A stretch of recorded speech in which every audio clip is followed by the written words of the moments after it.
Facebook আপোনাক মোক আবদ্ধ কৰি ৰখা এটা এপ। ফেসবুকে আমাৰ ব্যক্তিগত ৰাজনৈতিক অৰ্থনৈতিক সামাজিক সকলো ক্ষেত্ৰতে প্ৰভাৱ পেলাই আহিছে।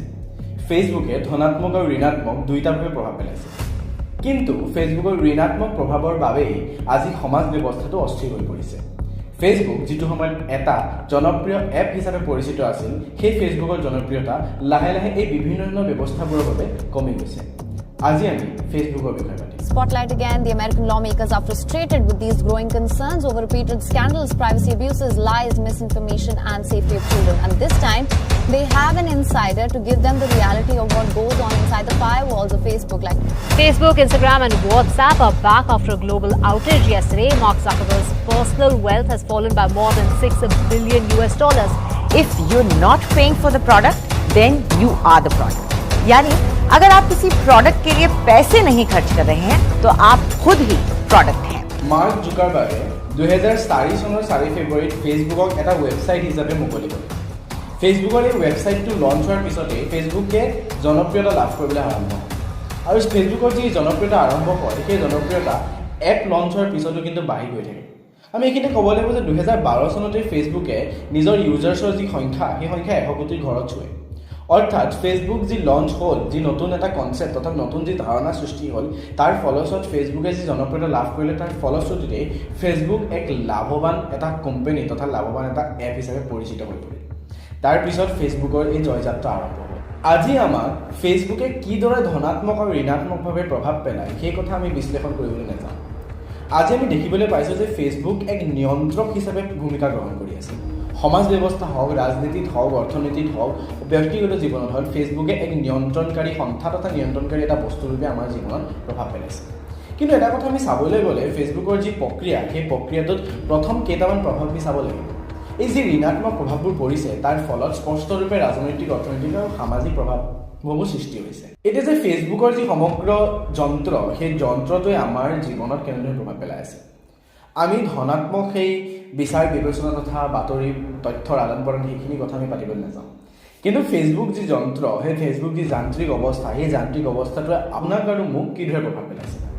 আমি ক'বলৈ গ'লে ফেচবুকে তিনি ধৰণে প্ৰভাৱ আমি দেখিবলৈ পাওঁ। প্ৰথমটো হৈছে তথ্যৰ যি আদান প্ৰদান, তাৰ ফলত ডাটাৰ যি চুৰি প্ৰক্ৰিয়া, তথ্যৰ যি আদান প্ৰদানৰ ফলত যি সৃষ্টি হৈছে, সেই প্ৰক্ৰিয়াটোত কিন্তু আমাৰ ডাটাখিনি অৰ্থাৎ তথ্যখিনি সুৰক্ষিত হয় নে নহয়।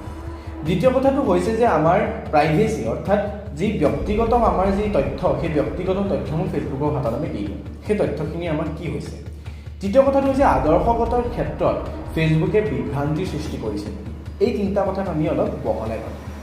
প্ৰথম কথাটো হৈছে যে তথ্যৰ আদান প্ৰদানৰ ফলত যি আমি ডাটা ফেচবুকৰ লগত শ্বেয়াৰ কৰিছোঁ, অৰ্থাৎ আমি এটা ডাটা অৰ্থাৎ আমাৰ জন্মৰ তাৰিখ, আমাৰ মোবাইল নাম্বাৰটো, আমাৰ ইমেইল এড্ৰেছটো, এইখিনি বস্তু আমি ফেচবুকত দিছোঁ। আৰু এই ফেচবুকত দিয়াৰ ফলত ফেচবুকৰ ক্ষেত্ৰত মোৰ এক ব্যক্তিগত অৰ্থাৎ প্ৰাইভেট এটা স্পেচ ক্ৰিয়েট হৈছে, অৰ্থাৎ ব্যক্তিগতভাৱে মই কিছুমান তথ্য ফেচবুকক প্ৰদান কৰিছোঁ। সেই তথ্যখিনি ফেচবুকে কিমান পৰ্যায়ত সুৰক্ষিত কৰি ৰাখিছে আৰু সেই তথ্যখিনি যে ফেচবুকে আনক দিয়া নাই, সেই কথাটো কিমান পৰ্যায়ত আপুনি জানিছে। এটা কথা কৈ দিব লাগিব যে ফেচবুকৰ যি ডাটা চুৰি প্ৰক্ৰিয়া, ডাটা চুৰিৰ যি কাণ্ড, সেই ডাটা চুৰি কাণ্ড কিন্তু ফেচবুকে ইতিমধ্যে কৰিছে। ইতিমধ্যে ফেচবুকে 353 মিলিয়নতকৈ অধিক মানুহৰ ডাটা অৰ্থাৎ তথ্য টেলিগ্ৰাম বটৰ যোগেদি উলিয়াইছে অৰ্থাৎ লিক কৰিছে। এইখিনিতে ক'ব লাগিব যে দ্বিতীয় কথাটো ফেচবুকে কিদৰে প্ৰাইভেট স্পেচটোক আমাৰ সোমাই পৰিছে। উদাহৰণস্বৰূপে এটা কথা লওঁ, আপুনি এটা চাৰ্চ ইঞ্জিনত এটা সৰু অনলাইন শ্বপিঙৰ বাবে বস্তু এটা চাৰ্চ কৰিলে। সেই বস্তুটো চাৰ্চ কৰাৰ পিছত অলপ সময় চোৱাৰ পিছত আমি ফেচবুক বা ইনষ্টাগ্ৰাম আদিৰ দৰে যদি এপসমূহলৈ যদি আপুনি গুচি আহে, তেন্তে এটা কথা আপুনি স্পষ্টৰূপে দেখিবলৈ পাব যে সেই বস্তুটোৰ ৰিকমেণ্ডেশ্যন আহে, এড ৰিকমেণ্ডেশ্যন আহে।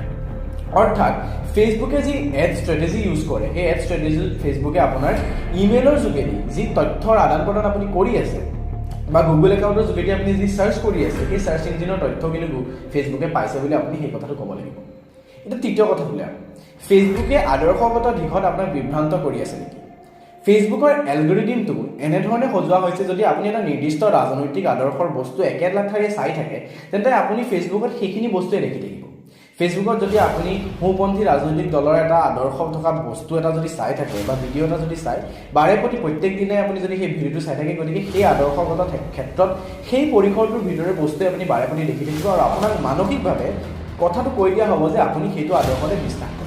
এইখিনি ক্ষেত্ৰত উৰাবতৰি এটা নিৰ্দিষ্ট আদৰ্শগত ক্ষেত্ৰত ভায়োলেন্স অৰ্থাৎ যি হিংসাত্মক ক্ষেত্ৰসমূহ সৃষ্টি হৈছে বা ঘটনাসমূহ সৃষ্টি হৈছে এইখিনি ক্ষেত্ৰত ফেচবুকে তীব্ৰৰূপে প্ৰভাৱ পেলায় গতিকে আমি এইখিনিতে আমি গম পালোঁ যে ফেচবুকে কি ধৰণে ঋণাত্মকভাৱে আমাক প্ৰভাৱ পেলাইছে এতিয়া প্ৰশ্ন এইটো নহয় যে ফেচবুকে ঋণাত্মকভাৱে প্ৰভাৱ পেলোৱাৰ ফলত আমাৰ জীৱনত এই সমস্যাসমূহ সৃষ্টি হৈছে আচলতে ফেচবুকে স্পষ্টৰূপে ৰাজনৈতিক সামাজিক আৰু ব্যক্তিগত জীৱনত আমাৰ প্ৰভাৱ পেলাইছে কিন্তু লাহে লাহে ফেচবুকৰ জনপ্ৰিয়তা হ্ৰাস হৈছে এইখিনি ক্ষেত্ৰতেই যোৱা কেইটামান বছৰে ফেচবুকৰ যি জনপ্ৰিয়তা হ্ৰাস হৈছে তাৰ ক্ষেত্ৰত এই মেটাভাৰ্ছ অৰ্থাৎ ফেচবুকে যি নিজৰ মাদাৰ কোম্পানী অৰ্থাৎ যি ফেচবুকৰ তলত ইনষ্টাগ্ৰাম হোৱাটছআপ আছে তেওঁলোকে সেই পদ্ধতিটো সলনি কৰি মেটাৰ নামৰ এটা নতুন কোম্পানী সৃষ্টি কৰে তাৰ ফলত মেটাৰ তলতে হোৱাটছআপ ইনষ্টাগ্ৰাম আৰু ফেচবুক এই তিনিটা কোম্পানী আহে ইয়াৰ ফলত আপুনি মোবাইলটোত ব্যৱহাৰ কৰা তিনিটা বহুলৰূপে ব্যৱহাৰ কৰা তিনিটা বস্তু এটা নিৰ্দিষ্ট কোম্পানীৰ তলত আছে